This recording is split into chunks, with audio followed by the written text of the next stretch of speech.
Hey guys, ChrisFix here. Now it's that time of the year again. The leaves are falling, it is starting to get real cold out, and that means winter is right around the corner. So today, I'm gonna show you guys how to check and test your coolant in your car. That way, your engine doesn't freeze, it doesn't crack, your cooling system doesn't burst, and you have nice warm heat all winter long inside the cabin of your car so you can stay toasty. Now, for those who are lucky enough to live in an area that doesn't get cold in the winter, don't worry, this video still applies to you, and here is why.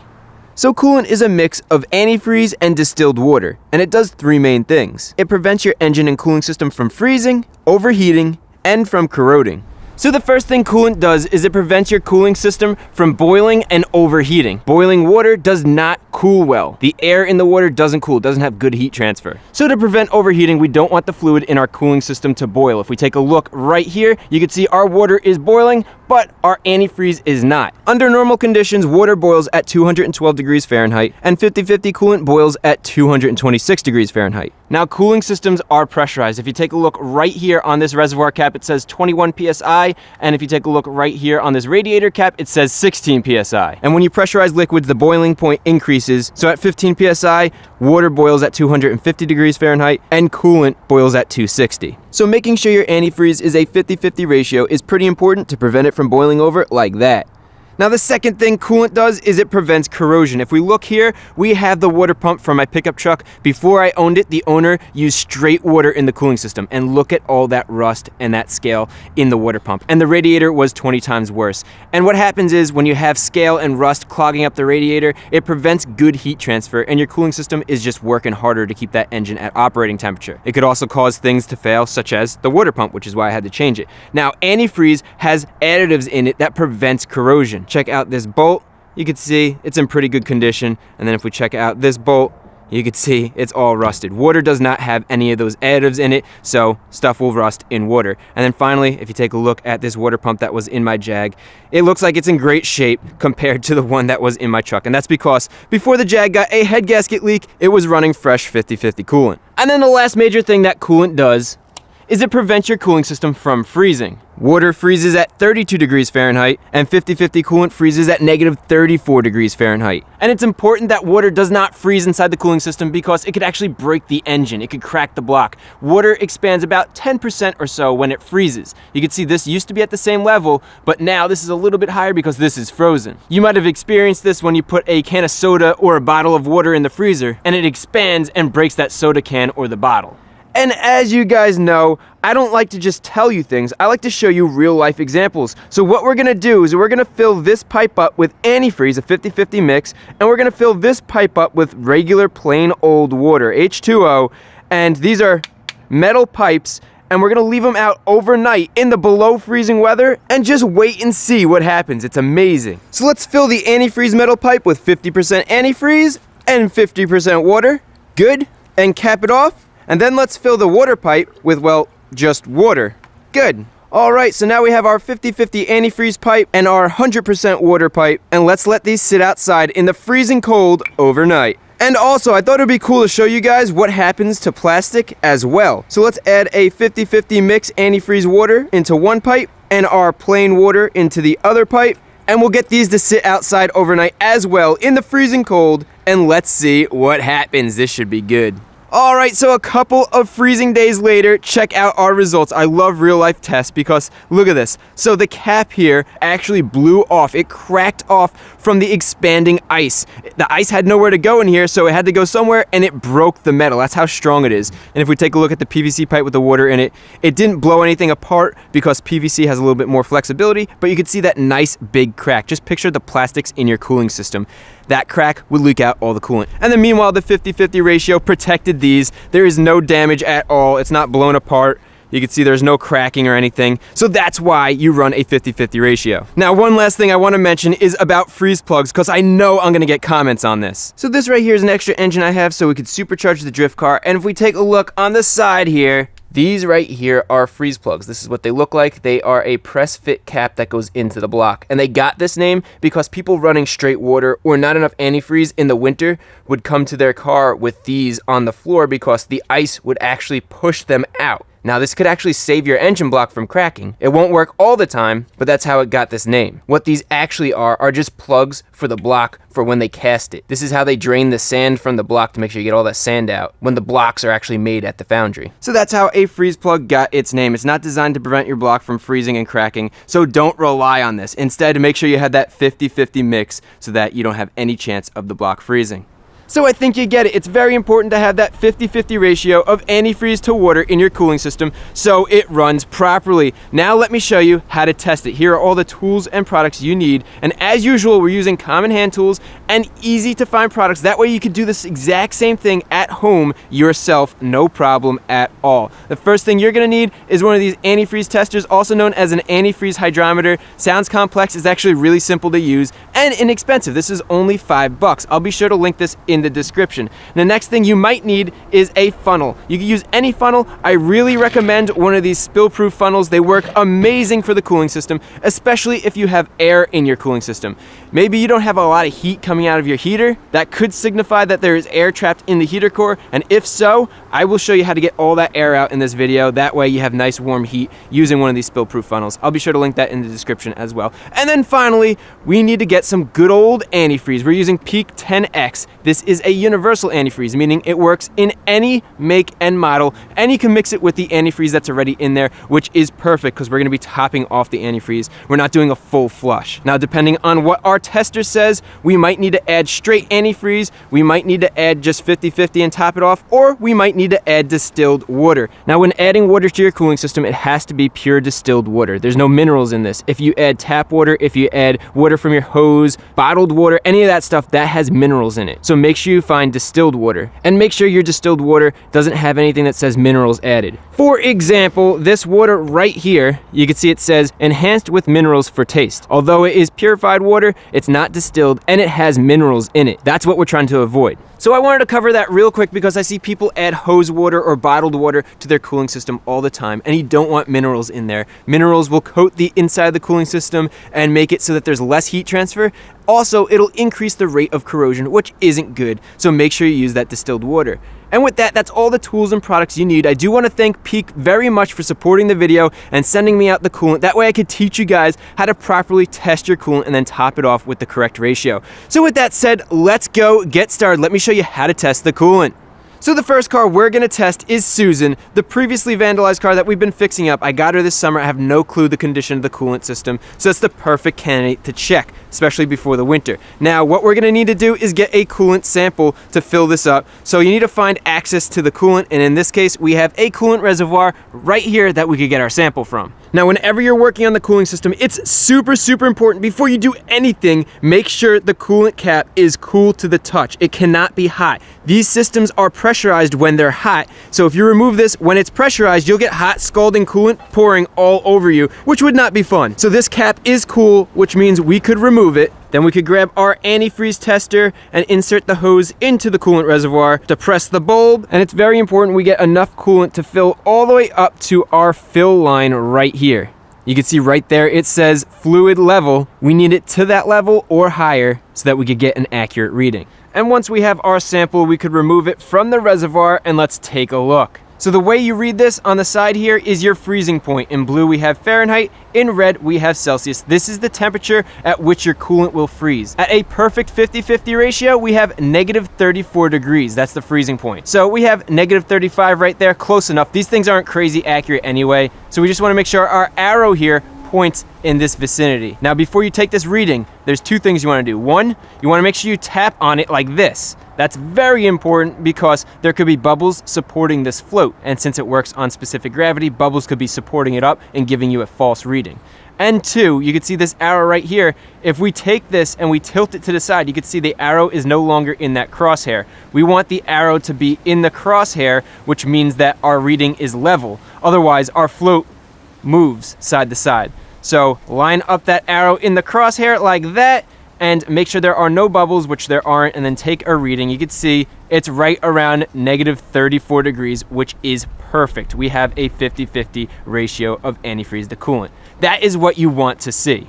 Now, while this tool is very helpful, you did hear me say it's not very accurate. I mean, it's only $5, but there is a good way to test it out to make sure it's at least relatively accurate. and that is get a cup of distilled water, and we're gonna take a sample of the distilled water because we know distilled water's freezing point is 32 degrees Fahrenheit, 0 degrees Celsius. So we have a freezing point that we know for sure. And with just plain water, our freezing point is right there. So our arrow should be pointing at that freezing point, and it's a little bit below. So like I said, it's not 100% accurate, but it's pretty close. So that gives you a pretty good idea of the accuracy of these. It's good enough for what we need it for. And now with that all done, we know we have 50-50 in here. We could put our cap back on and make sure you tighten it down all the way, just like that. Beautiful. And while we're here, the last thing to look at real quick is to make sure our coolant level is at the proper level. And if you take a look at the side of the cooling system, you can see it says minimum and maximum, and then our coolant is right above that maximum line. So if your coolant was at the minimum line, I definitely recommend filling it up to the maximum line. That little amount does make a big difference in the cooling capacity of your system, also keeping air out of your system. And we are a little bit above, which isn't a big deal. If it was way filled up to here, I'd definitely consider taking some out so you have room for expansion, but being a little bit above isn't a big deal. But always check this. And that's all there is to testing and checking your coolant so you know it's at that optimal 50-50 ratio. It takes less than a minute to do. It's less than $5 to buy one of these. There's no excuse for you not to check it, and it could save you thousands of dollars in repairs, especially if that engine block goes bad from overheating or from cracking in the winter.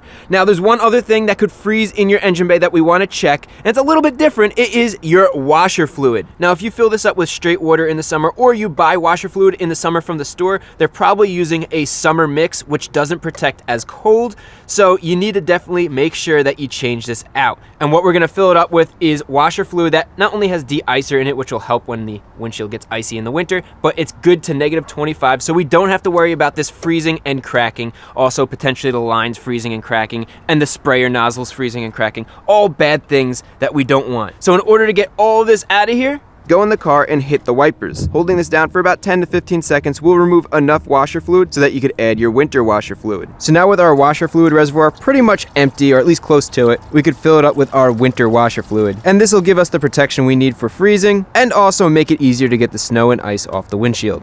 Good. And the last thing to do is hit your wipers one last time for a couple of seconds to flush the new fluid through the lines and spray nozzles so they don't freeze. Beautiful, so our coolant's good, our washer fluid's good, we don't have to worry about anything freezing over the winter, and we are done with this car. Alright, so now you know how to test your coolant, but what happens if your coolant isn't at that ideal 50-50 ratio? Probably like what we're gonna find in the Jag. The Jag had a head gasket leak, or maybe it still has one, I don't know. I've been using this head gasket sealer. I'm making another video all about using a head gasket sealer, documenting it, showing you guys how I added it and whether or not it works. And it's a long-term video, so it's gonna be over a year, giving you an idea if it worked or not. But in the meantime, what that means is we added a lot of water to the system because the engine was consuming a lot of coolant, and it got expensive constantly topping it off with coolant. So instead we topped it off with straight water. Definitely not the best thing to do, but we did what we had to do for a car like this. So let's go check out this coolant. Again, only remove this cap if the engine is cool, which it is, and for whatever reason, the caps on these Jaguars are a pain to remove. There we go. And now we could take our sample, and this is crystal clear, so it's definitely mostly water. So if you take a look, good thing we're changing this out. This is only protected to 10 degrees Fahrenheit, about -12 Celsius, which it definitely gets below that temperature sometimes where I live. So that could have been bad. Now let me show you what we need to do to get this ratio 50-50. First, we need to raise the front of the vehicle so you can get under it, and I'm using ramps to make it simple, but you can jack it up if you want. And remember to chock off the rear wheels. So with the car safely lifted up, what we're gonna do is we're gonna go underneath and drain the radiator so we can get the correct ratio. So let's go get our safety glasses on, and I have my drain pan ready, and let me go show you where the drain plug is. So under the car, to orient you guys, that way is facing forward, you're gonna look behind the grill for the radiator. That's this silver piece right here. And you wanna go to one of the corners of the radiator. Now, one of the corners will have the drain valve. In this case, it is located right there. So that is what we're gonna have to unscrew to drain the radiator. I'm using a flathead screwdriver, and be very careful because this valve is just plastic and you could easily strip it. So unscrew it, and you can see the coolant starting to come out. So continue to remove that drain plug the rest of the way, and there you go. Definitely have that drain pan under there aimed properly because this coolant is coming out quick. And now we just have to wait until it completely drains. And once it's drained, screw that drain plug back in and make sure you tighten this, but don't go crazy. You want it to be snug, but don't force it. Again, this is just plastic. Alright, so with our radiator completely drained of coolant, that doesn't mean we drained the entire cooling system. There's still coolant inside the engine, inside the heater core, and probably some of the hoses. But we did drain it enough, that way when we add our new coolant, we could get our 50-50 ratio we're looking for. Now in order to figure out how much antifreeze we need to add, we need to figure out how much we removed. And to do that, you could use old bottles of antifreeze like this, you know they're a gallon each, and just fill them up. Luckily, I have one of these large fluid storage containers, which has the volume on the side, so I can see how much coolant we emptied, and it also makes it easy for me to bring all this coolant to the parts store to be recycled when we're done. So the entire cooling system in the Jag is just about 8 quarts or 2 gallons. So with about a gallon removed, or 4 quarts, now let's figure out how much we need to add to get to that 50-50 ratio. The first thing you need to do is check the total capacity of your cooling system in your owner's manual. So in the Jag, the total capacity is 8 quarts. Now just to remind you, that coolant was protected down to 10 degrees Fahrenheit. So if we grab our chart, the temperature's over here, you can see 10 degrees Fahrenheit, that gives us an antifreeze concentration of 25% and water concentration of 75%. So out of the 8 quarts in the system, we removed 4, that gives us 4 left in the system. And then to figure out how much antifreeze versus water there is, the 4 quarts left in the system times 25% antifreeze gives us 1 quart of antifreeze, and then the 4 quarts left in the system times 75% water gives us 3 quarts of water. So what we want to do is we want to get this ratio to 50-50. This is what's still left in the car. And in order to do that, it's really simple. We just need to add 2 quarts of antifreeze, straight antifreeze, concentrate. And that'll give us 3 quarts antifreeze, 3 quarts water, 50-50. And then from there, we could just fill it up the rest of the way with 50-50. And don't worry, I'll be sure to link this in the description so you could easily find it. That way you could reference the temperature and your antifreeze and water concentration. So let's go fill our cooling system. So now grab your funnel and we're gonna add our 2 quarts of straight antifreeze. This is that spill-proof funnel I was telling you about. It comes with all these adapters. These are the adapters we need for the Jag. That goes in there like that. And then this just tightens down. And then finally, our funnel connects just like that. So now we need to add 2 quarts of full-strength antifreeze. This has to be concentrated antifreeze. That way we could get that 50-50 ratio. And this specific 10X coolant I'm using has 10 times the concentration of corrosion inhibitors in it, which is awesome to help prevent the cooling system from corroding. So let's finish up pouring those 2 quarts into the cooling system. Good. And now we can top this off the rest of the way with our 50-50 antifreeze, knowing that our ratio inside the cooling system is 50-50. And with the spill-proof funnel, we could keep adding coolant to fill the funnel up. Then let's start the car and back off the ramps to get the car on level ground. That way the bubbles in the cooling system aren't trapped and can escape. Now with the car level, we're gonna let it run until it warms up and that thermostat opens up. That's when all the air bubbles will start to flow out. We do wanna go inside the car, and you wanna turn your heat on all the way. That way, if there is a heater control valve, it will open up. So now the coolant is flowing through the heater core and our air will be nice and toasty once all those bubbles are pushed out. And as the car runs, you can see the trapped air coming out of the system, and those bubbles are being replaced by coolant.